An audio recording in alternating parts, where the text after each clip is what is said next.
How's it going everyone, my name's FallenDestroyer and welcome back for another Rainbow Six Siege video, and today I'm going to be doing a full character breakdown for Castle. So Castle is a defender for the FBI and is rank 2 for both armor and for speed. Castle is an absolutely great defender and has really good options open to him on how you're going to use him, as he can put up stronger barricades on windows and doors to slow the enemy down, and works well staying on the objective you're defending or as a roamer, because once his barricades are up he's just another body.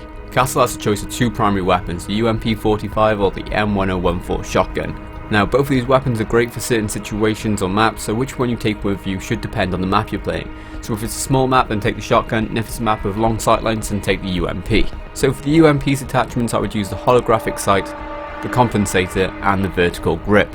So you'll have very little recoil when you're using this gun, which pays off well when shooting at medium to long range.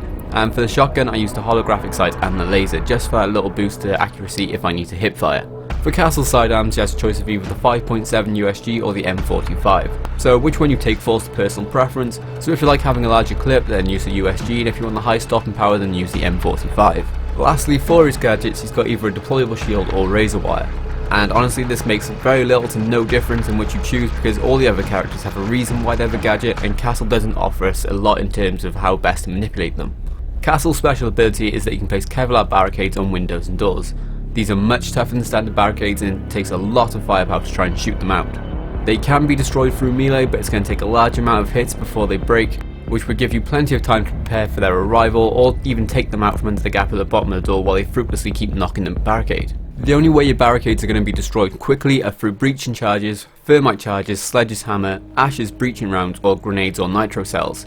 But keep in mind Fuse is able to put his deployable grenade rounds through the barricade, so don't think you're going to be safe from them. Castle also works incredibly well with Mute. If Castle reinforces a door or window and Mute places a jammer next to it, then the only things coming through are Ash's breaching rounds or Sledge's hammer. So this seriously cuts down the attacking team's options and allows one of your team to dig into an area knowing he's very unlikely to be attacked from behind.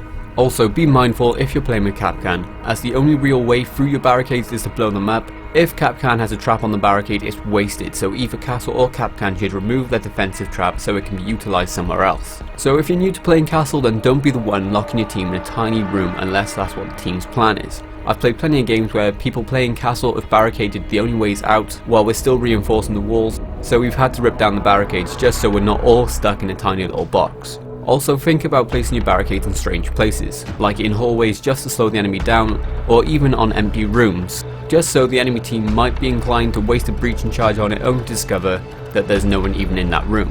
And the less resources your enemy has, the better your odds become. And don't forget, if you put up a Kevlar barricade and want to take it down and put it somewhere else more useful, then you can rip it down and it will go back into your inventory. So you might be thinking, well, what's the best way to play him? And that's one of the best things about him, is that he can be played pretty much in any way that you want. He works well staying on or near the objective, playing a very defensive role and supporting the team using security cameras, or you can use him as a roamer. His weapons, speed and armor ranks all allow for this, so you can be slow and methodical or extremely aggressive and still be able to get kills. So I'd love to hear from you guys, your thoughts and tips for Castle, so just let me know down below in the comments, and if you're looking for help freestyling situations, breakdowns for other characters or tips to improve your chances of winning, then look in the description for the links. So that's it for this video. If you found it helpful then don't forget to smash that like button before you go, and if you're new to the channel then why not subscribe as well, as it really helps me out. So until the next video, toodle pip.